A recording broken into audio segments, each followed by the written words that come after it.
For the repair of the Hyundai UVT controllers, the following procedures were necessary: replacement of various electronic components and general cleanup of the units. For testing, we add an adjustable power supply and a spare coil to the controller's output. When the voltage is near or above the nominal value, the coil is energized. When we drop the voltage to approximately half of the nominal value, the coil de-energizes.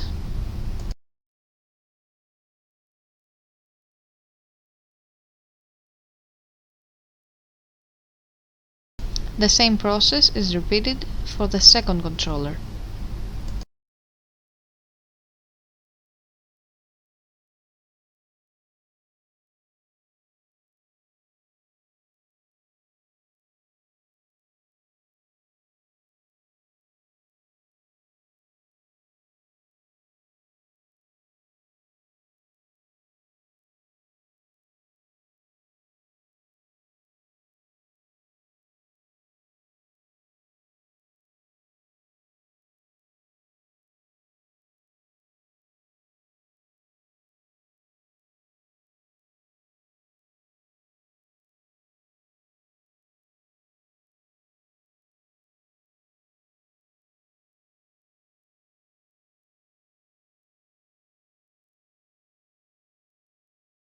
It is now clear that the controllers are working successfully and are ready to be delivered to the customer.